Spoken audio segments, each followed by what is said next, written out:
Today I'm going to show you how to make wool roll bread. Yes, that's wool roll bread. And in particular, I'm making vegan wool roll bread with pesto. It's delicious, and I promise you, it's way easier to make than to say the name. Geez, that's a tongue twister. All right, it's super easy, you guys, and it's so cool because the reason it gets the name wool roll bread is because it looks like a roll of wool or a roll of yarn when you're done with it.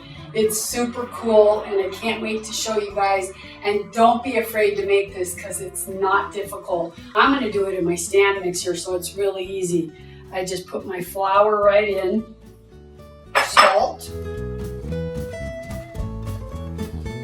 and our instant yeast. Remember the video I did where I talked about the difference between active yeast and instant yeast? This is instant yeast, the best one. And then from there, I'm going to do what I told you. And I'm just going to, this is warmed soy milk. And I warm it because it helps make the dough much softer. And let's just put our oil right in there. Won't matter because we're adding it all to the mixer anyway. I think it's cool because it makes the color neat. Okay, so let's put this in. And I'm going to blend it around until I see it forming a ball, and then I'll bring it out on the counter.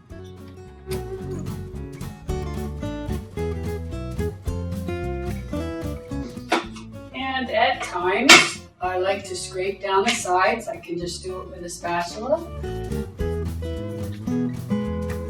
Just to make sure I get it all into the dough, and continue. So now you can see that it's formed like dough all together, and it's getting much smoother. And if it's not like that, you can add a little flour into your mixer, but I prefer to always under flour because I can put it on my board here and add flour in, and it's always safer to have less flour than too much because too much makes a tough dough. And when you're kneading by hand, you're usually needing to knead 5 to 10 minutes when in a stand mixer, it's about 3 minutes. So now we're going to take this out.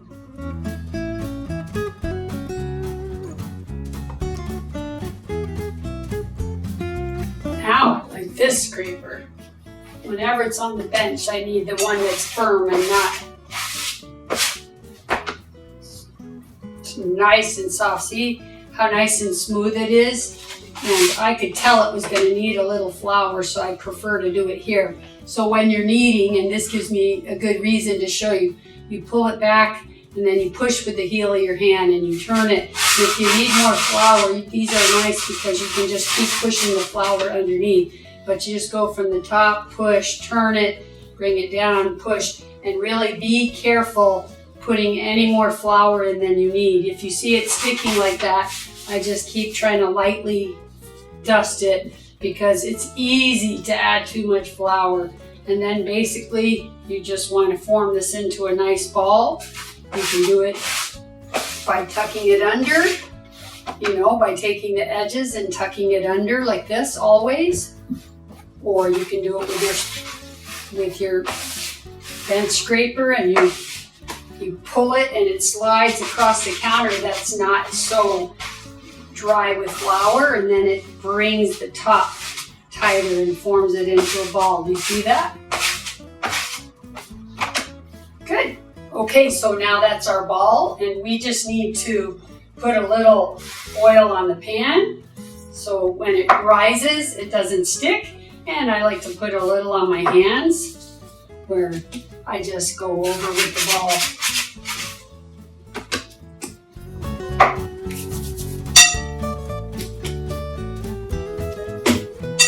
That looks great. Very good. And now we take our towel. So now we just cover. We're going to let it sit and rise probably 1 hour, but our goal is double in size. I'm going to put mine in the oven with the light on, but I always monitor the temperature. If it feels too warm in there, then I put it actually in my sauna with the light on. Okay, so now it's in the oven and it's gonna be there at least an hour until it's double, but let's get making that pesto. I'll be right back. Okay, so it's time to make our pesto because that's gonna go inside our wool roll bread. Wow, that's hard to say. Wool roll bread. Okay, so there's no special order. You can just put everything in. Pine nuts, oh my God, I love pine nuts so much. Salt. Garlic. Let me get that lemon in. And of course, our basil from the garden.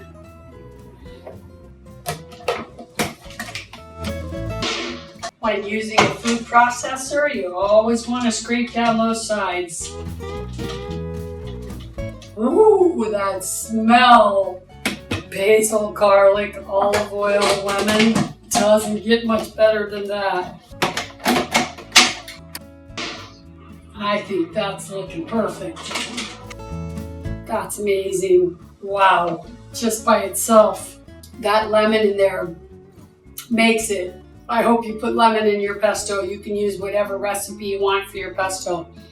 But that's incredible, just like it is. Perfect amount of salt, lemon, oil, fantastic. Okay, so now next we're gonna roll out our dough and make our wool rolls.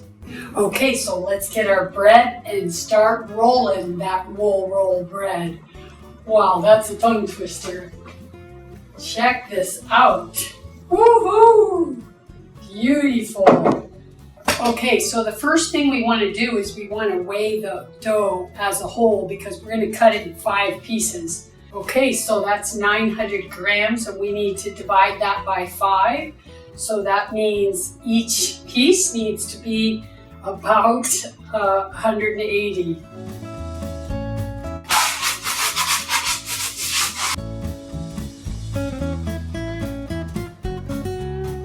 That's pretty good right there. Okay, done with the scale. Now we have them. The reason you want them pretty even in size because it's so beautiful when they all rise about the same amount. So this is one recipe that I feel like it's worth it to weigh it out. But if you don't have a scale, just eyeball it and divide it into 5. And now you know we're always going to do our roll it under. I'll show you on the counter. You fold it over, fold it over, fold it over. We're just going to make this into 5 dough balls. This is always the best way to do it, is just keep folding it over. So there's one. And then you see, because it's kind of sticks, then it smooths it out on the bottom. Can't wait to make the wool rolls. This is a fun bread and you can see it's not that hard. Especially when you have a good video that gives you step-by-step instructions. See? Nice. So that's looking pretty good. Now we are going to roll them out. Okay, and then I'm going to cover these 4. That just keeps them moist and they won't dry out. We need this into ovals.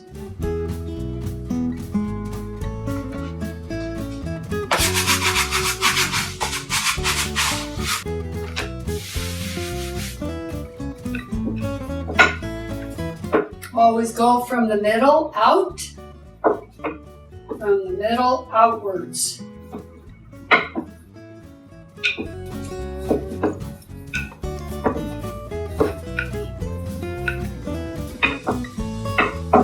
You're going to have 5 of them, so this is about the right width. It's just a little bit shorter than my hand, and it's a hand and a half tall, so that gives you an idea. Okay, so the first thing we're going to do is you're going to, about 2/3 of the dough, you're going to use your bench scraper like this. So from about right here, I can make a little tiny line like that, and the rest, I'm going to do these little cuts like this. And as thin as you can do it, because you need these to look like yarn or wool. So you're going to go nice and thin. We're going to take a little spoon. Reminds me of a little cartoon we could do, like eyes. And a smiley. But basically we need this to be 1/5. So we're going to use 1/5. That's looking pretty good. And you're going to take your brush, and I like to brush it up because when it gets into the outside of these, then you start seeing some green that pokes through.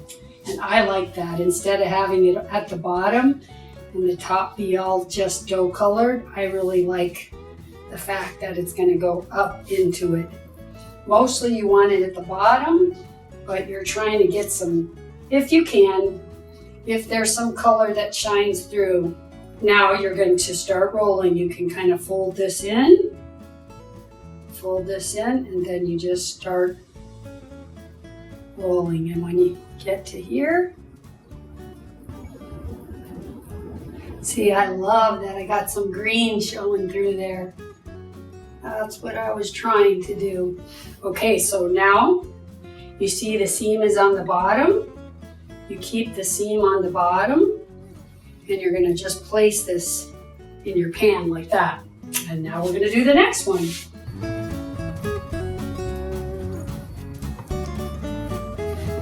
Now we need to find a way to get these in. I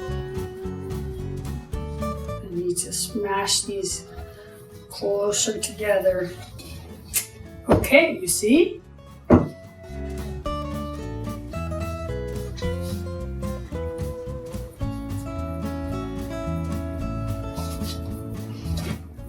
So that's our wool roll all assembled, and now we're going to take our wet cloth and we're going to put it over the top, and we are going to let it rise until it probably doubles in size, almost, maybe 1.5. Okay, so check it out. Isn't that amazing? That is so cool. And I'm just going to give it a little spritz. And in the oven it goes, 400 degrees, 30 minutes about, and then it should be delicious. Check it out. Wool roll bread. Wow, look at that. Isn't that cool? Let me get that out of there. It's hot, so I need to be careful with it. Okay, turn this over. There it is. Fantastic. Isn't that amazing? So I baked it for an extra 5 minutes because I like it a little bit crunchy, but you know how bread is. Some people, I feel like, overcook it and some like it light.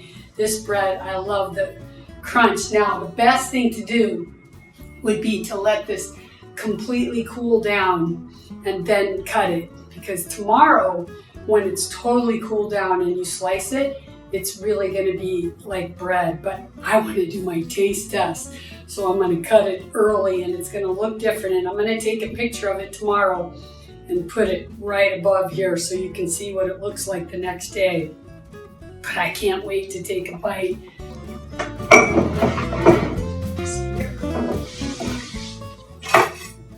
Okay, I put it on my board because I want to be able to cut through it easily. Wow, look at that. Look at that. Do you see all the pesto in the little threads, and you see the bread? Oh my gosh, and it's steaming. Steaming. I can't wait. I wish you guys could have a piece with me. Man, this is going to be a hot one, but oh my God. And I'm telling you, as good as it is, warm bread is delicious. When it's hot like this, it's not even as good as it will be a little longer from now, because the flavors of the basil will actually become stronger when it's not hot. But check this out. Look. Do you see? Look at these layers. I mean, just like stringy.